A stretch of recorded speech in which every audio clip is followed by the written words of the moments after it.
ચો તરફ પથરાયેલી હરિયાળી, વરસાદી માહોલ અને ઊંચાઈ પરથી વરસતો નયનરમ્ય ધોધનો નજારો. આંખોને ઠંડક આપતા આ દ્રશ્યો ડાંગના છે. ડાંગ જિલ્લામાં ચોમાસાની શરૂઆત થતાં જ પ્રકૃતિ સોળે કળાએ ખીલી ઉઠી છે. પહાડી વિસ્તારોમાં ચારે તરફ છવાયેલી હરિયાળી અને ખળખળ વહેતા ધોધ પ્રવાસીઓના મન મોહી રહ્યા છે. ત્યારે આવાથી આશરે 20 કિલોમીટર દૂર આવેલો અંજન કુંડ ધોધ હાલ પ્રવાસીઓ માટે આકર્ષણનું કેન્દ્ર બન્યું છે. ચોમાસાની સિઝનમાં ધોધ સક્રિય થતા મોટી સંખ્યામાં પ્રવાસીઓ અહીં પ્રકૃતિનો નજારો માણવા ઉમટી રહ્યા છે. અંજન કુંડ ખાતે હનુમાનજીનું મંદિર પણ આવેલું છે. એક લોકવાયકા મુજબ આ સ્થળને અંજની માતા અને હનુમાનજીના જન્મસ્થળ સાથે પણ જોડવામાં આવે છે. મહત્વનું છે કે ચોમાસાની સિઝનમાં અંજન કુંડ ખાતે પ્રવાસીઓની સંખ્યા સતત વધી રહી છે.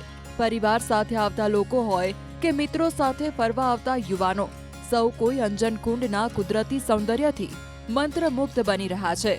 તો આ સ્થળ સુધી પહોંચવા માટે પણ પહાડી રસ્તા, ઘનઘોર જંગલ અને ચારે તરફ ફેલાયેલી હરિયાળી વચ્ચે ટ્રેકિંગનો રોમાંચ પ્રવાસીઓ માટે યાદગાર બની રહ્યો છે. बहुत बढ़िया अंजनी धोध है ये, और ट्रैकिंग भी बहुत बढ़िया है, और काफ़ी लोग, लगभग यहाँ 500,000 आदमी की भीड़ है यहाँ पे.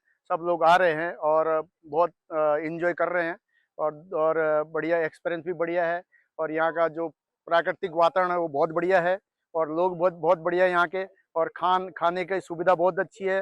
यहाँ आपको ट्रैकिंग भी कर सकते हो, और यहाँ के आप अपना खाना बना के भी रह सकते हो, खाना खा सकते हो. और यहाँ रहने की भी बहुत बढ़िया सुविधा है, होम स्टे वगैरह है नीचे, बहुत बढ़िया सुविधा. हम दोबारा आना चाहेंगे, यहाँ खाना बनाएंगे और होम स्टे में रहेंगे. नेक्स्ट टाइम हमारा ये टारगेट है. और बहुत बढ़िया, पूरे इंडिया से सब लोगों को आना चाहिए, और गुजरात वालों को विशेष करके यहाँ पे અંજની ધોધ આના છીએ. અરે શું મજા આવી ગઈ. વાતાવરણ પણ એટલું સારું છે ને નાઇસ લોકેશન છે. મજા આવી ગઈ. દોસ્તારો સાથે લાલભાઈ એસડીસી એક ગ્રુપ વાળાની સાથે આવ્યા છે અને મજા છે એકદમ. ટ્રેકિંગનો પણ આનંદ માણ્યો. અરે ટ્રેકિંગ તો જોરદાર થઈ ગયું, જોરદાર જોર થઈ ગયું. અને વોટરફોલમાં નાયા તે બોનસમાં નાયા. એટમોસ્ફિયર પણ ઘણું સારું છે. બહુ ફાઇન છે. હા, અરે એકદમ ફાઇન છે. અહીંયાનું વાતાવરણ એટલું મનમોહક છે અને પ્રહલાદક છે કે એકદમ અદ્ભુત છે કે આપણી રોજિંદી જીવનની લાઈફથી એકદમ અલગ આપણે અહીંયા આનંદ માણવા આવીએ છીએ. આપણું મન એકદમ ફ્રેશ થઈ જાય છે અહીંયા, અને આપણે પાછા જ્યારે લાઈફમાં જઈશું ત્યારે એકદમ ફ્રેશ માઇન્ડ સાથે આપણે વધારે પ્રોડક્ટિવિટી પણ કરી શકીએ. અને અહીંયાનું ટ્રેકિંગ પણ એકદમ સ્મૂથ છે. તમે તમારા મિત્રો સાથે આવી શકો છો અને અહીંયાનો આનંદ માણી શકો છો. અહીંયાનો જે ધોધ પણ છે તે પણ એકદમ સુંદર છે, અને ત્યાંનું પાણી પણ એકદમ તમને મજા આવી જાય એવું છે.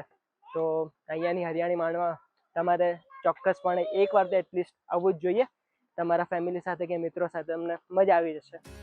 મહત્વનું છે કે ડાંગની પહાડીઓએ જાણે લીલી ચાદર ઓઢી લીધી હોય તેવા મનમોહક નજારા જોવા મળી રહ્યા છે.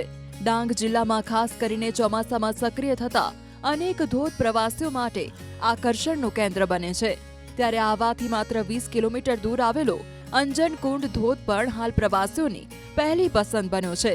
સોશિયલ મીડિયામાં અંજન કુંડ ધોધનો આહલાદક નજારો આકર્ષણનું કેન્દ્ર બન્યો છે.